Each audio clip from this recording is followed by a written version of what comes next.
রাগ করে আছো কারো উপর, ভাবছো কেউ তোমাকে ঠকিয়েছে, তাকে সারা জীবন ক্ষমা করবে না।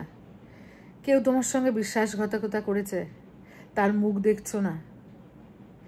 কি হবে বলো তো, কি হবে? জীবন বড্ড ক্ষণস্থায়ী, পদ্ম পাতায় জলবিন্দুর মতো।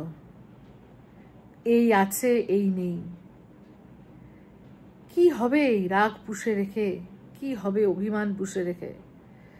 সেই অভিমান, সেই রাগ মেটানোর সুযোগই হয়তো আর পেলাম না কেউ।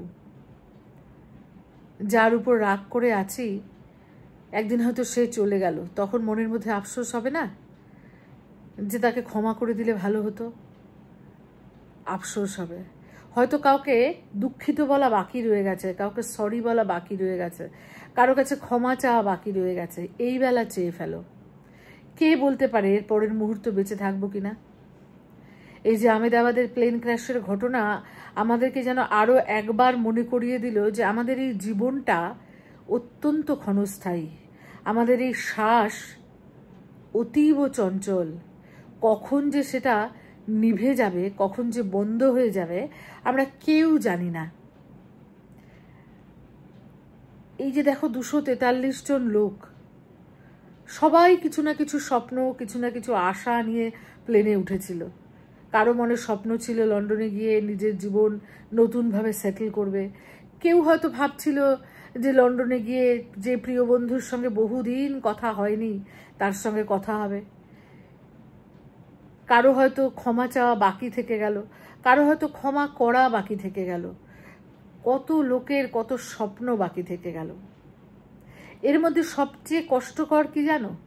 সবচেয়ে কষ্টকর হচ্ছে যে কারো কাছে হয়তো ক্ষমা চাইতে পারিনি। তাই এই রাগ, দুঃখ, অভিমান এগুলো পুষে রেখে কি হবে? কেউ হয়তো আমার সঙ্গে বিশ্বাসঘাতকতা করেছে, সে তার শাস্তি নিজেই পাবে। আমি কেন তার প্রতি রাগ পুষে রাখবো?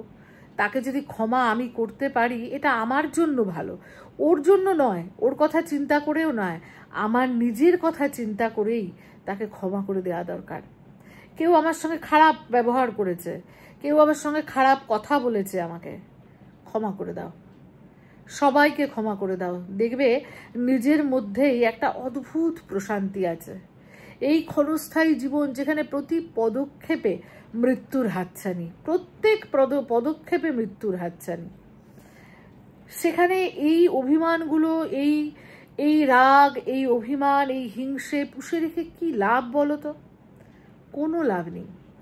এই যে আমরা এত আমার আমার আমার আমার করি, আমি আমি আমি করি, কি মূল্য আছে এই মহাকালের কাছে? এই মহাকালের কাছে আমার এবং আমি কোনো মূল্য নেই। হতে পারে হয়তো আমার প্রচুর ধন দৌলত আছে, কিংবা হয়তো আমি ভীষণ জ্ঞানী, প্রচুর জ্ঞান আছে আমার বিদ্যা আছে, আমার বুদ্ধি আছে, আমার রূপ আছে, কিন্তু এর কোনোটাই আমার কোনো কাজে আসবে না। আমার সামনে যখন মৃত্যু এসে দাঁড়াবে, তখন এর কোনোটাই কোনো কাজে আসবে না। আমার ক্ষমতা, আমার প্রতিপত্তি, আমার ধন সম্পত্তি, আমার রাজনৈতিক ক্ষমতা, আমার প্রশাসনিক ক্ষমতা, আমার বিদ্যা, বুদ্ধি, আমার জ্ঞান, আমার রূপ, কোনো কিচ্ছু না। এগুলো সমস্ত অহংকার। যদি কাজে আসে, তাহলে শুধুমাত্র কাজে আসবে ভগবানের নাম, ভগবানের চরণে আত্মসমর্পণ করা। তাই এগুলো নিয়ে অহংকার করে কি লাভ? কোনো লাভ নেই, কোনো লাভ নেই। কোনো অহংকার মনে রেখো না, কোনো কিচ্ছুই না। সর্বক্ষণ শুধু এটা জেনে রাখো যে জীবন বড় ক্ষণস্থায়ী, মৃত্যু প্রতি পদক্ষেপে চলছে। আমরা যখন জন্মগ্রহণ করি, আমরা মৃত্যুকে সঙ্গে নিয়ে করি, আমরা মৃত্যুকে সাথে নিয়ে চলি। এই অল্প জীবনে আমরা এই সব করে সময় নষ্ট করি। তার থেকে চলো আমরা এতদিন পর্যন্ত যা করেছি সেখান থেকে একটু মুখ ফেরাই, ক্ষমা করে দিই। বা যদি মনে মনে জানি যে আমি কারোর সঙ্গে খারাপ ব্যবহার করেছি, তার কাছে ক্ষমা চেয়ে নিই। যদি কাউকে কোনো কথা বলা হয়নি সেই কথাটা বলে দেই। কোনো বন্ধুকে অনেক দিন ফোন করিনি, একবার করেই দেখি। মা বাবার সঙ্গে একটু কথা বলেই দেখি, একটু সময় কাটিয়েই দেখি, একটু ভগবানের চরণে আশ্রয় নিয়ে দেখি, একটু ভগবানের নাম করে দেখি। দেখো এই যে অনেকেই বলে যে এখনই কি ভগবানের নাম করবি, দাঁড়া আগে বয়স হোক। ভাবো তো, বয়স অবধি বাঁচবো তো? বয়স পর্যন্ত বাঁচবো তো? এই দিনটা শেষ দিন হবে না তো? তখন তো আর নাম করার সময় পাবো না। এই দিনটাই যদি আমার শেষ দিন হয়, আমি তো আর নাম করার সময় পাবো না। তাই যা করার আজ এবং এক্ষুনি করে ফেলতে হবে। যা করার আজ এবং এক্ষুনি করে ফেলতে হবে। ভবিষ্যৎ বলে কিছু হয় না। যা আছে সবটাই বর্তমান, যা এক মুহূর্তের মধ্যে অতীত হয়ে যায়। যেখানে বর্তমান এক মুহূর্তের মধ্যে অতীত হয়ে যায়, সেখানে ভবিষ্যতের পরিকল্পনা করা তো বৃথা।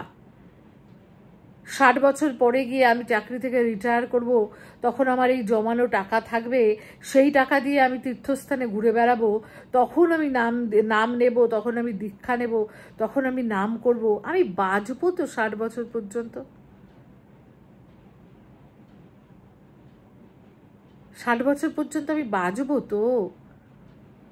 আমার জীবন থাকবে তো ওই পর্যন্ত? কে বলতে পারে? তাই যা করার এক্ষুনি করতে হবে। ওই 243 জন যাত্রীর আত্মার প্রতি সমবেদনা এবং ভগবানের কাছে শ্রীচরণে প্রার্থনা, এমন কষ্ট যেন আর কাউকে না পেতে হয়, এবং কাউকে না পেতে হয় যেন তার জন্যই নামে নিমগ্ন হওয়া দরকার। তার জন্যই ভগবানের চরণে সমর্পিত প্রাণ হওয়া দরকার। তাহলে কি এরকম ঘটনার সম্মুখীন হতে হবে না?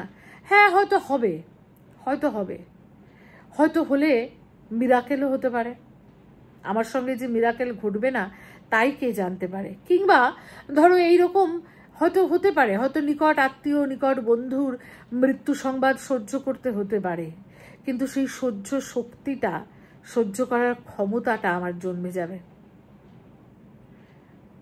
যে কোনো কঠিন পরিস্থিতিকে হাসি মুখে সহ্য করার ক্ষমতা আমার জন্মে যাবে। তাই আর দেরি না, আর দেরি না। সমস্ত ভুলের জন্য সকলের কাছে ক্ষমা প্রার্থনা করে এইবার নামে লেগে পড়ো, নামে ডুবে যাই চলো। সকলে ভালো থেকো, সুস্থ থেকো এবং নামে থেকো।